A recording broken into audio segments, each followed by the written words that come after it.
할렐루야, 반갑습니다. 전 시간에 이어서 또 계속해서 우리 사도행전을 공부해 보겠습니다. 사도행전 각 장 속에 나타나고 있는 천국에 대해서 먼저 우리가 고찰을 해보려고 합니다. 1장에서는 이미 우리가 살폈습니다만 사도행전은 아직 사복음서의 그 연장선상에 있다고 이렇게 봐야 합니다. 예수님의 말씀을 아직 이해하지 못하는 제자들의 모습. 그래서 예수님이 승천 직전에 3절에 보면은 해 받으신 후에 또한 저희에게 확실한 많은 증거로 친히 사심을 나타내사 40일 동안에 저희에게 보이시며 하나님의 나라 일을 말씀하시니라 라고 3절에 그렇게 말씀하고 있죠. 그 다음에 이제 9절에도 보면은 이 말씀을 마치시고 저희 보는 데서 올려 가시니 구름이 저를 가리워 보이지 않게 하더라. 이 올려 가셨다 하는 것은 바로 오셨던 곳으로 다시 가셨다 이런 얘기죠. 그래서 그분이 계시는 그분의 나라, 그의 나라죠. 그 다음에 11절에도 보면은요. 가르데 갈릴리 사람들 어찌하여 서서 하늘을 쳐다보느냐. 너희 가운데서 하늘로 올리우신 이 예수는 하늘로 가심을 본 그대로 오시리라 하였느니라. 라고 해서 하늘로 올리우신 예수님 그리고 가심을 본 그대로 오실 예수님에 대한 말씀을 하고 있죠. 그리고 이제 2장에 가면은 우리가 살폈듯이 오순절날 약속의 성령이 강림하시는 말씀이 있죠. 그래서 거기에는 순종함으로 약속의 성령을 이제 받게 되었고 또 성령의 강림하심으로 인해서 이제 제자들이 아주 가치관이 변화되고 아주 새로운 사람으로 담대하게 바뀌어지는 것을 볼 수 있죠. 그래서 그전에는 그들이 아직까지도 인본주의 사람이었고 유대주의 사상을 가지고 있었고 했지만은 이 성령을 받음으로 인해서 그들은 이제 신본주의 사상을 다시 말해서 그리스도인으로서의 하나님의 나라를 이제 바로 알고 그래서 하나님 나라를 증거하는 사람들로 변화된 모습. 그래서 이미 요한복음 14장, 15장, 16장에서 이 사실을 미리 말씀하셨는데 그 말씀하신 이 오순절 성령 강림으로 이제 진리를 바로 이해할 수 있었던 제자들의 모습. 그래서 오늘날 우리들에게도 이 역사가 이 약속의 성령이 우리에게도 여전히 필요하다. 우리에게 적용돼야 되겠다 하는 이야기를 지난 시간에 우리가 살펴봤습니다. 그래서 2장 2절에 보면은 호련히 하늘로부터 급하고 강한 바람 같은 소리가 있어서 저희 앉은 온 집에 가득했다 이렇게 기록하고 있습니다. 그래서 이 하늘이라고 하는 것은 바로 하나님의 나라 곧 주님이 계시는 그곳을 말하는 것이죠. 그래서 사실은 예수님이 승천하신 후에 제자들은 사실은 여러 가지 문제를 안고 있었는데 무엇보다도 그들이 가지고 있는 정체성의 문제가 있었고 했는데 이 약속하신 성령을 받고 난 뒤에부터는 정체성에 대해서 확고부동하게 정립이 되죠. 그 다음에 그들이 안고 있었던 문제 중에서 여럿이 그렇게 120명이 넘는 많은 사람들이 함께 생활한다고 하면은 첫째 경제적인 문제가 또 야기되죠. 함에도 불구하고 이 약속의 성령이 임하셔서 모든 사람을 변화시키고 그래서 그들은 각기 생활하는데 자기의 물건을 내놓고 심지어는 밭을 파서만 내놓기도 하는 이런 일들이 일어남으로 인해서 모든 경제 문제가 해결되어지는 것을 볼 수 있습니다. 그리고 20절에 보면은 주의 크고 영어로운 날이 이르기 전에 해가 변하여 어두워지고 달이 변하여 피가 되리라 하는 말씀이 있는데 이것은 하나님의 나라에 임하는 날을 의미하는 것이죠. 이미 주님께서 마태복음 24장에서 말씀하신 그 말씀이죠. 그리고 21절에 넘어가면은 누구든지 주의 이름을 부르는 자는 구원을 얻으리라 이렇게 말씀하고 있죠. 그래서 이 앞에서 살펴본 대로 여기서 구원이라고 하는 세상적인 개념이 아니라 천국의 또 다른 표현을 이야기하고 있죠.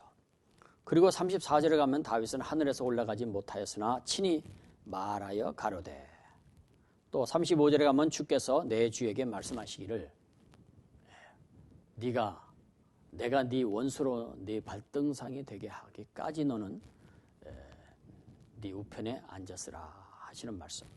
그래서 이 말씀이 가지고 있는 의미는 하나님의 나라가 임하시기까지와 또 현재 천국의 하나님의 보호자 우편에 앉으신 주님의 모습을 말하고 있는 것입니다.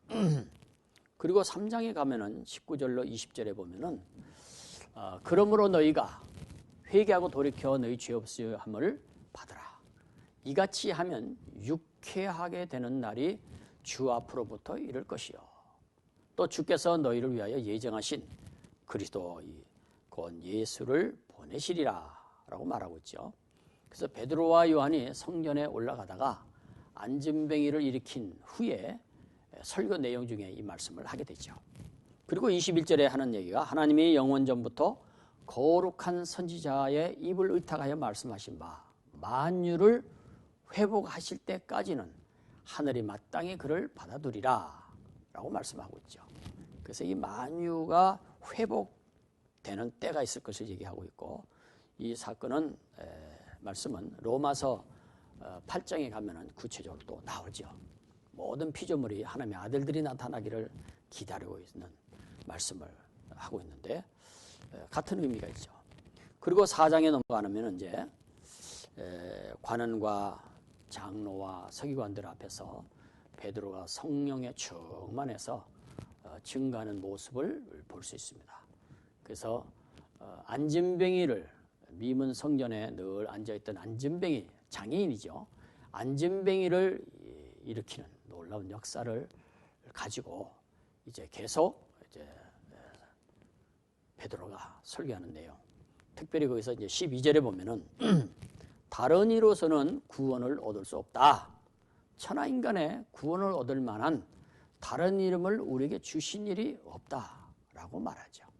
그래서 구원의 기 되시는 예수 그리스도 외에는 어느 누구도 없다 이런 얘기를 하고, 또 이제 5장에 넘어가면은 20절에 보면은 가서 성전에 서서 이 생명의 말씀을 다 백성에게 말하라 하매 사도들이 감옥에 갇혀 있을 때에 하나님의 사자가 옥문을 열고 그들에게 말하는 장면이죠.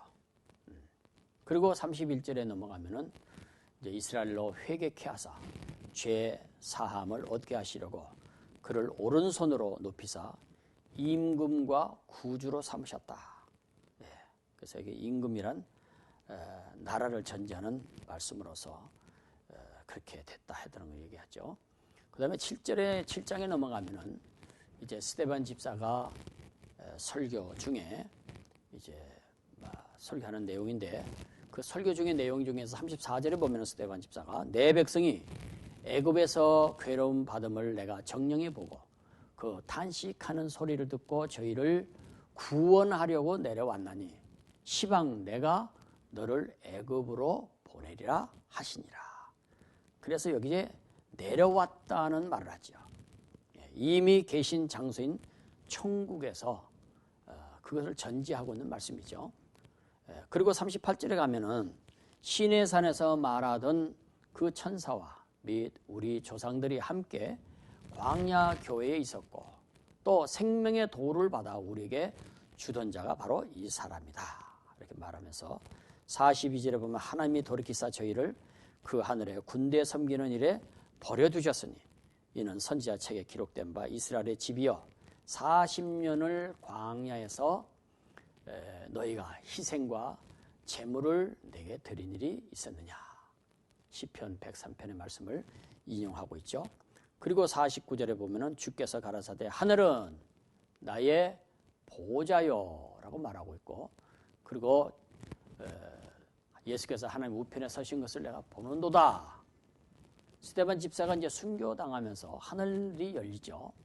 그래서 하늘이 열렸다 하는 것은 이미 우리가 공부했습니다만, 우리가 보는 이 지구에서 보는 하늘이 열릴 뿐만 아니라 그 위에 우주의 하늘이 있잖아요. 그 우주 하늘도 열려서 하나님에 계시는 보호자의 하늘까지 열려서 그 보호자에서 일어나는 사건들을 지금 스데반 집사는 보고 말하는데, 성령이 충만해서 하늘을 우러러서 주목하여 하나님의 영광을 거기서 보게 되고, 그리고 예수님께서 하나님 우편에 보통 앉아 계시다 하는데 여기는 서신 것을 보고 있다라고 말하고 있죠. 그래서 이게 하늘이 열리고 인자가 하나님 우편에 서신 것을 내가 본다라고 말을 하는데, 이것은 공연한 얘기가 아니고 실제로 하늘이 열려서 스데반 집사가 그 상황을 보고 지금 말하는 것이죠. 그래서 사실은 우리가 지금 살아가는 이 지구에서 보는 하늘 위에 우주의 하늘이 있고, 그 우주 위에 하나님이 계시는 곳, 보호자가 있는 하늘. 그래서 이걸 용어로 궁창이라고 말을 하죠. 창세기에 보면은 궁창. 그래서 하늘의 궁창 이렇게 얘기해서 하늘 위에 또 하늘을 얘기하고 있고, 그 다음에 에스겔서도 보면은 하나님이 계시는 그 궁창에 대한 얘기를 쭉 기록하고 있죠. 그래서 이제 7장에 스데반 집사가 순교할 때에 하나님께서 주님이 우편에 서신 것을 보는도다. 부활하신 주님이 실제로 스데반 집사에게 이렇게 보였던 것이죠. 그리고 8장으로 넘어가면은 이제 예루살렘 교회에 핍박이 오는데 교회가 흩어지는 사건이 일어나죠. 그래서 12절에 보면 빌립이 흩어짐으로 인해서 이제 평신도들이 흩어진 그들이 복음을 전하기 시작합니다. 그래서 12절에 빌립이 하나님의 나라와 및 예수 그리스도의 이름에 관하여 전도함을 저희가 믿고 남녀가 다 세례를 받았다. 그래서 이 스데반 집사가 순교한 후에 예루살렘의 성도들이 전부가 흩어짐으로 인해서 흩어진 그곳에서 이제 복음을 전했는데, 특별히 스데반 집사가 빌립 집사가 전했던 복음의 내용이 여기서 이제 하나님의 나라와 예수 그리스도에 관해서 이렇게 전도했다 이렇게 기록하고 있습니다. 그리고 25절에 가면은 두 사도가 주의 말씀을 증거하여 말한 후에 예루살렘으로 돌아갈새 사마리아나 여러 촌에서 복음을 전했다. 그래서 이 복음이라고 하는 말은 반드시 두 가지가 겸비돼야 되는데,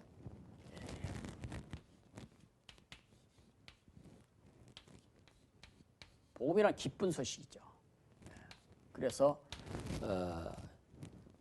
우리를 구원하실 구주 예수 그리스도 뿐만 아니라 우리들이 지금 겪고 있는 여러 가지 세상에서 수고와 고통과 저주와 또 환난과 늙어서 병들어 죽는 문제, 이 모든 문제들에서 자유하는 새로운 나라, 그래서 그게 하나님의 나라.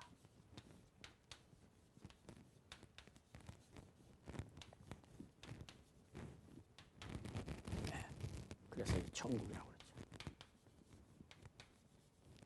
장소적인 개념으로는 천국, 통치 개념으로 보면 하나님의 나라. 나중에 자세하게 또 한번 우리가 살펴보겠습니다만, 어쨌든 이렇게 복음 하면은 이 두 가지가 반드시 증거돼야 되는 것입니다.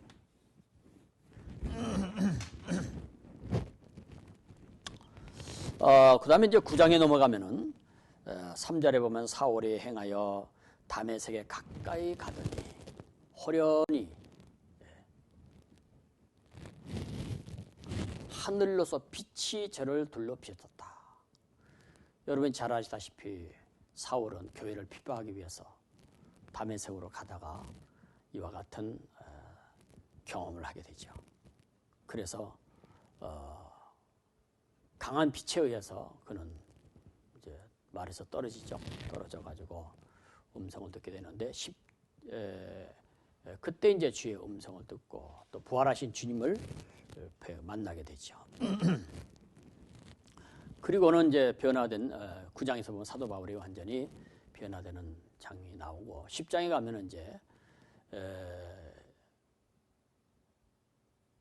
베드로를 통해서 고넬료 가정에 복음을 전하게 하는 하나님의 직접적인 개입이 비상적인 개입이라고 하죠. 그래서 하늘이 열리고 한 그릇이 내려오는 것을 보니 큰 보자기 같고 네 귀를 메어 땅에 들이웠더라.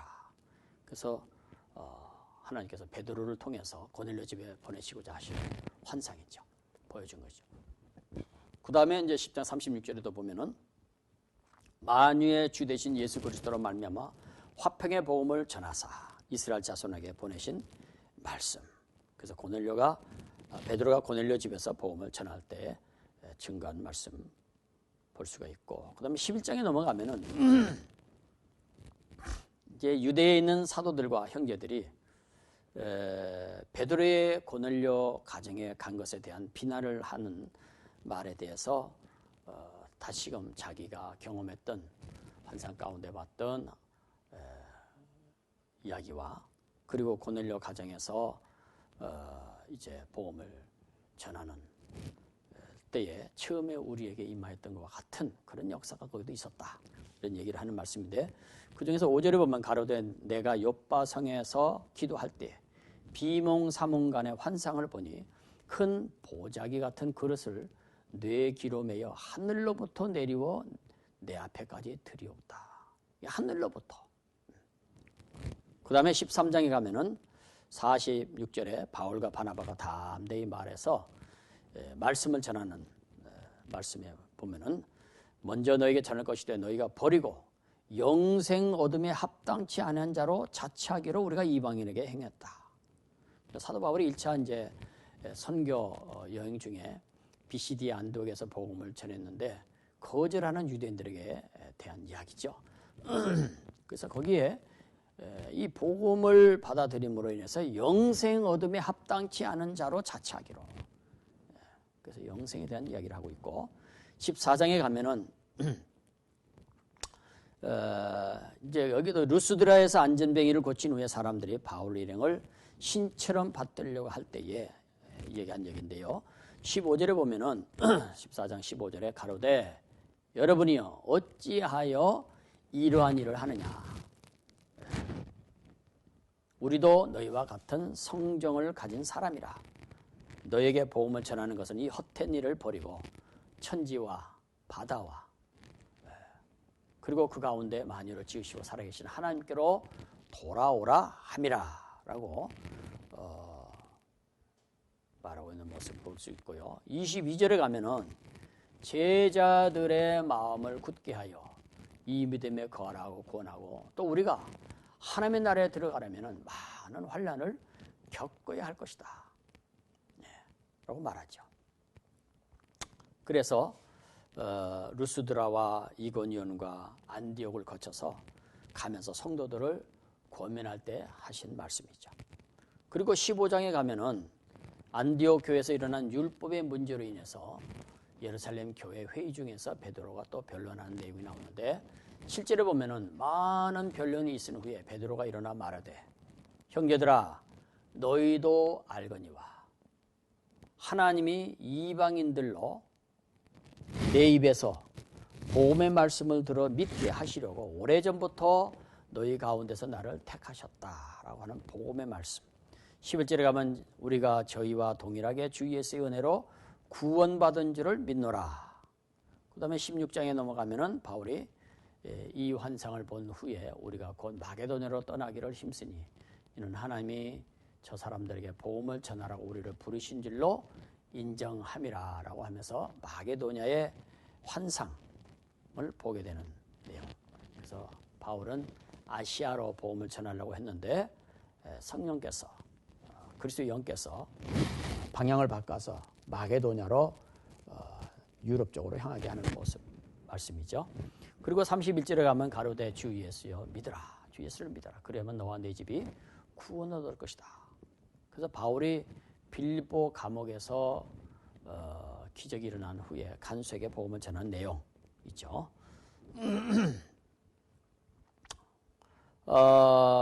그리고 이제 뭐 18장으로 넘어가면은 10절에 보면은 내가 너와 함께 있음에 아무 사람도 너를 대적하여 해롭게 할 자가 없을 것이니 이 성중에 내 백성이 많음이라 하시더라.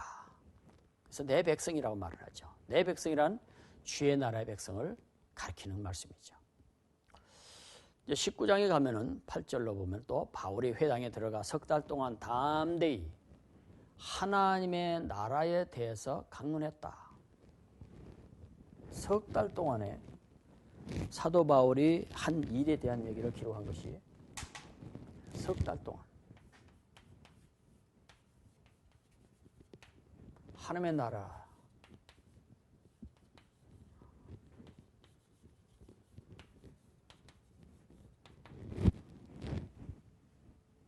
하나님의 나라에 대해서 강론했다라고 얘기하고 있고요. 그 다음에 이제 20장에 가면은 바울이 예루살렘을 올라가려고 할 때에 밀레도에서 에베소의 장로들을 초청하고 강론한 내용인데 24절에 보면은 나의 달려갈 길과 주 예수께 받은 사명 곧 은혜의 복음을 증거하는 일을 마치려 하면은 나의 생명을 조금 더 귀한 것으로 여기지 않겠다. 그리고 25절에 보라 내가 너희 중에 왕래하며 하나님의 나라를 전파했다. 하나님의 나라를 전파했다. 그리고 22장에 가면은 바울이 이제 예루살렘에서 체포되었을 때에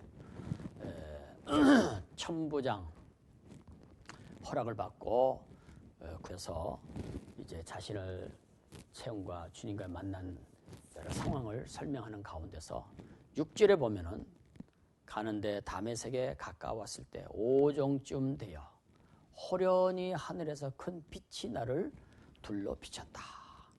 그래서 하늘로부터 빛이 임한 이야기. 그 다음에 23장에 넘어가면은 바울은 다시금 정식으로 천부장의 소집에 대한 유대인들에게 공회에서 변론을 하게 되는데 그 공회에서 변론할 때도 6절에 보면은 바울이 한 부분은 사두개인이 한 부분은 바리새인 줄을 알고 공회에서 외쳐가로되 여러분 형제들아 나는 바리새인이요 또 바리새인이들이라 세인의 아들이라 죽은 자의 소망 곧 부활을 인하여 신문을 받노라. 그래서 부활에 대한 얘기를 하죠. 예. 그리고 이제 24장에 넘어가면은 총독 벨릭스 앞에서 또 변론한 내용 중에서 15절에 보면은 저희의 기다리는 바 하나님께 향한 소망을 나도 가졌으니 곧 의인과 악인의 부활이 있으리라. 그리고 25절에 바울이 의와 절제와 장처는 심판을 강론하니 벨릭스가 두려워하여 대답하되라고 말하는데 마지막 심판에 대한 얘기도 하고 있죠. 그 다음에 26절에 가면은 바울이 또 아그리파 왕 앞에서 자신이 주님과 만났던 장면을 얘기하면서 18절에 보면은 그 눈을 뜨게 하여 어두움에서 빛으로 사단의 권세에서 하나님께로 돌아오게 하고 죄 사함과 나를 믿어 거룩히 된 무리 가운데 기업을 얻게 하리라 하더라. 그리고 중요한 28장 마지막 장에 보면은 바울이 로마의 이제 죄수의 몸으로 로마에 갇혀 있을 때에 외부 사람과는 자유롭게 만날 수 있게 했는데 그때 그 23절을 말씀해 보면은 저희가 일자를 정하고 그의 우거하는 집에 많이 오니 바울이 아침부터 저녁까지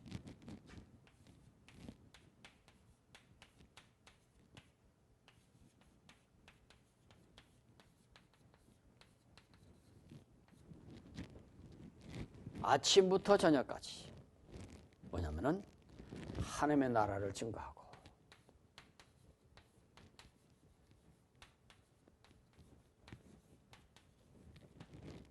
둘째는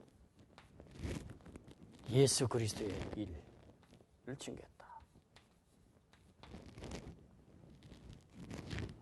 아침부터 저녁까지 사도 바울은. 그리고 30절에 31절에 보면은 온 이태를 이태는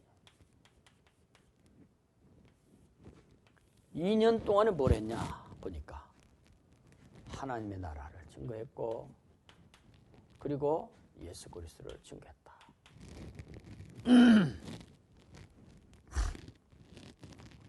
우리가 위에서 잠시 이렇게 본 바와 같이 사도행전 역시 전체 주제뿐만 아니라 각 장소에 나타나는 모든 사건들의 주제 역시 여기에 하나님의 나라와 바로 예수 그리스도, 구원, 복음, 영생에 대한 라는 사실을 알 수 있습니다.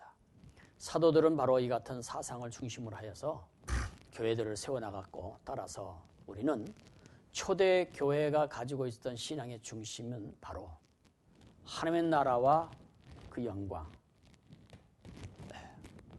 그리고 십자가의 예수 그리스도와 다시 오실 예수 그리스도 그것을 우리는 증거해야 할 것입니다. 뿐만 아니라 뒤이어서 나오게 될 사도들의 편지는 결국 이 같은 사상의 모두가 중심이 되고 있다고 하는 사실을 볼 수 있습니다. 그러므로 우리가 뒤에 나오는 사도들의 편지를 설명할 때에 반드시 이 같은 사상을 중심으로 하여 설명하고 해석해야 한다는 사실을 기억해야 할 것입니다. 다음은 우리가 이제 천국 운동을 하는 데 있어서 전략이 필요한데 바로 그 전략에 관해서는 다음 시간에 우리가 함께 또 공부해 보겠습니다. 수고하셨습니다. 감사합니다.